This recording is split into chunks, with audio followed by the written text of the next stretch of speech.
Viking River Cruises can show you the world. The only question, where do you want to go next? Come with us to a land of grand palaces, intrigue and mystery.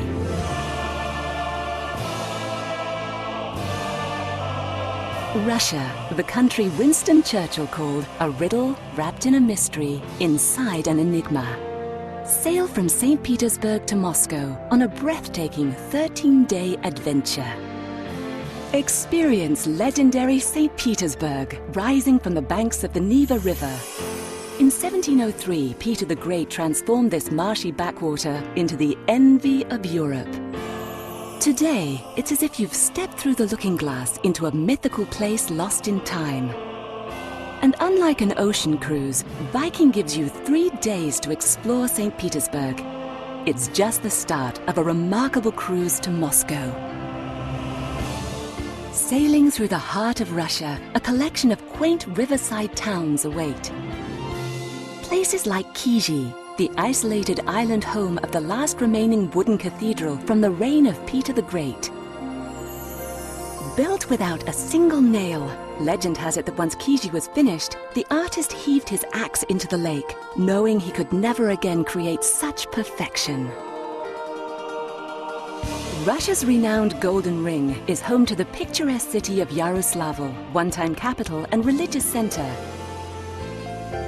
Walk in the footsteps of Russia's dramatic past as your Viking guides interpret the spectacular collection of architectural treasures that span nearly 600 years. In the midst of Russia's vast interior lies a mighty river, Mother Volga. Inspiration for the song of the Volga boatmen, sung long ago by workmen as they moved their barges. Explore this timeless landscape with Viking. Marvel at the region's immensity and listen for the haunting call of the boatmen. Of all of Russia's glorious river cities, none intrigues the imagination quite like Moscow. Renowned poet Alexander Pushkin wrote upon approach, "In the shimmer of white walls and golden domes, Moscow lies great and splendid before us." Look closely, soak in the fascinating melange of colors and textures, and explore it all with Viking for nearly 3 days. Viking River Cruises will show you the Russia you've always longed to see. Sail her storied rivers aboard the best ships in Russia. Completely refurbished, these are the only Western-owned and operated ships where all the staff are Viking employees.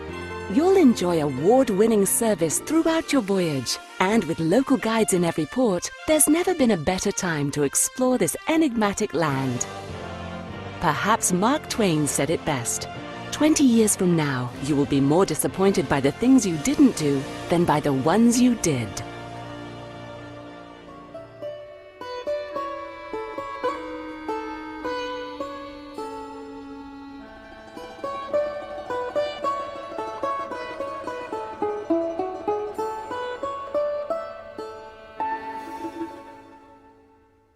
Another early start next morning saw us on the quayside at 8:15 a.m.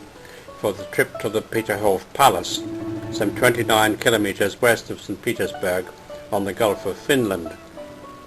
Built by Peter the Great as a summer residence, it was left by the Nazis in 1944, a burnt-out shell, but has since been magnificently restored to its former glory, a Russian Versailles.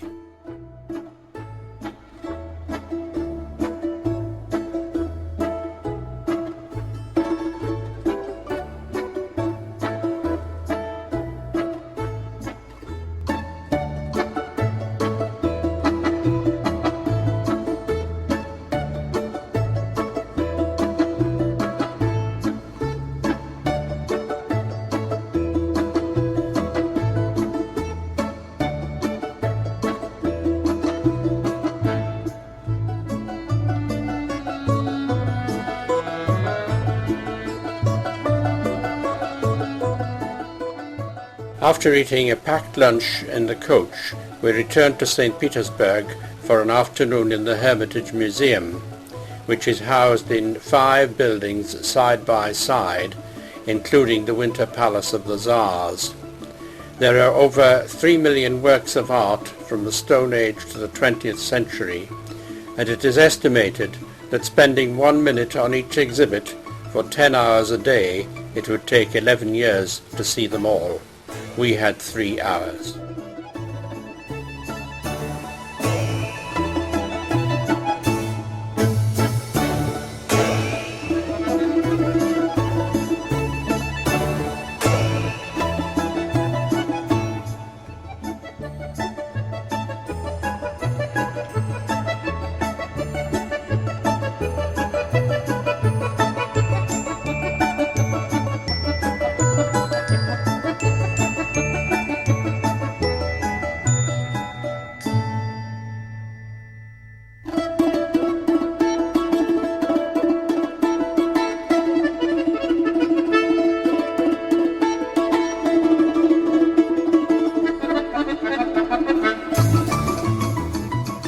At 7 p.m.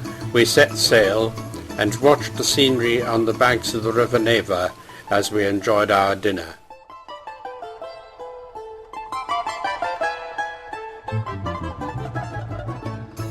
At about 10 p.m. we passed to the Oreshek fortress at Schlissenberg, where we left the Neva River and entered Lake Ladoga, the largest freshwater lake in Europe. Day 4 began on Lake Ladoga, but we were soon cruising in sunshine along the Svir River on the way to our first stop at the tiny village of Mandragi on its south bank. The river Svir, which connects Lake Ladoga and Lake Onega, is a little less than 140 miles long.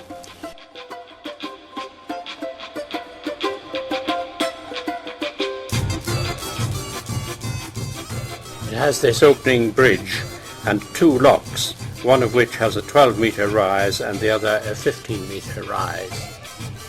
After the hectic pace of the previous 2 days, we enjoyed the restful morning on board, and at 11 o'clock went to the Sky Bar to hear a most interesting lecture by our head guide, Valera, entitled Russia and Your Cruise.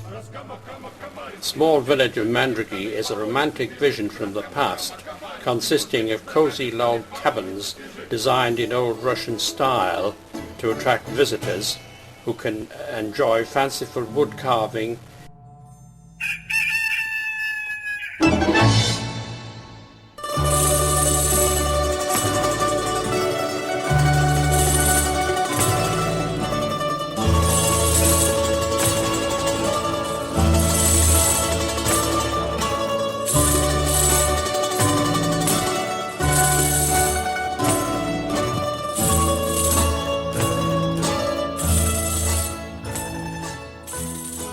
visit a museum of samovars, a museum of vodka, and buy some souvenirs made by local craftsmen.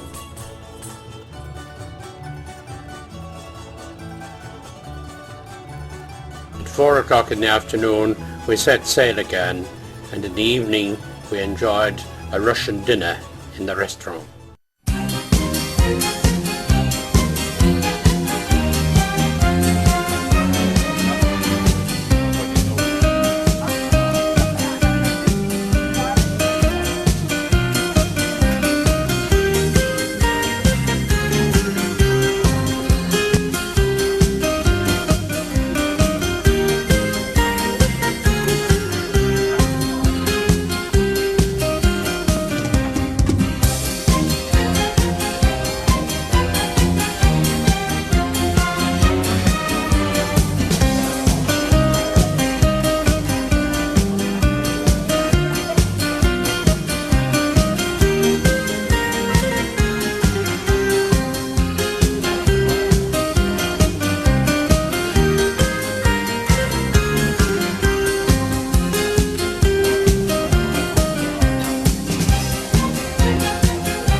Today we had an even earlier start, with the walking tour of Kiji Island beginning as soon as the ship docked at 8 o'clock in the morning. Kizhi is one of the most ancient inhabited sites in Russia, formerly an early pagan centre and now an open-air architectural museum having a collection of 18th century wooden churches, chapels, bell towers, houses and windmills spread out along the southern tip of the island and forming part of the official national park. The buildings have been brought from all over northern Russia, one of the most splendid being the Church of the Transfiguration with its 22 timbered onion domes.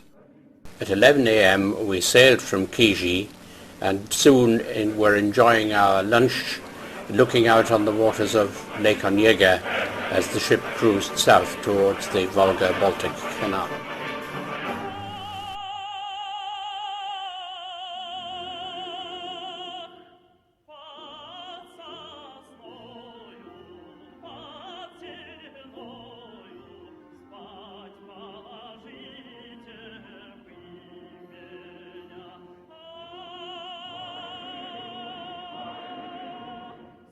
In the afternoon, we paid a visit to the bridge, and later we enjoyed one of 3 lectures by Professor Sev Maronov of Moscow University on the socio-political conditions in Russia.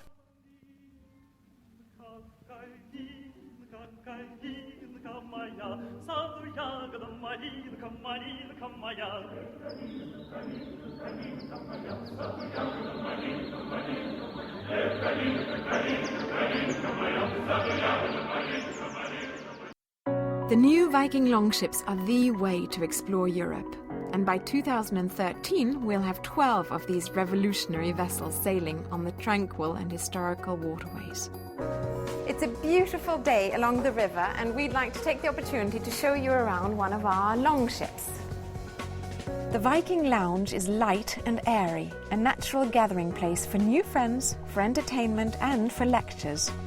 Architecturally, the bar has actually been clinker built, which is very similar in style to the way the Vikings built their longships in their day. And you love these floor-to-ceiling wraparound windows. They're taller than me even when I'm on heels. just off the light-filled reception area is the spacious, well-stocked library.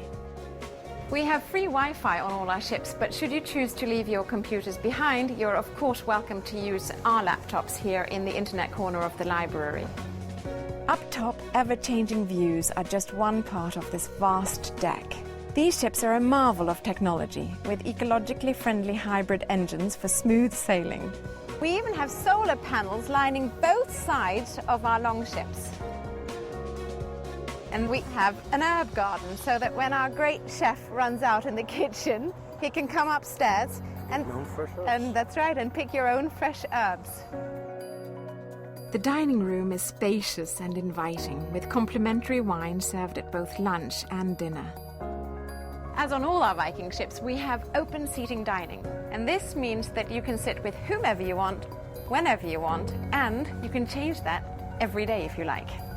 And though the food is exquisite, the dress code is rather casual and relaxed. You can leave all your fancy frocks at home. Or you can dine amid spectacular views on the Aquavit Terrace. This is my favorite part of the ship. On a sunny day like today, the Aquavit Terrace is the perfect place for a spot of lunch. The skylight-capped area also doubles as an inviting sunroom. This is a quiet hideaway you don't want to miss.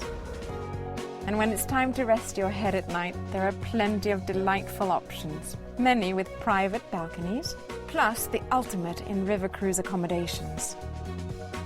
We have 2 Explorer Suites on our Longship series, and it can't get very much better than this. Come experience the Viking Longships for yourself and discover why they're the most talked about ships in Europe.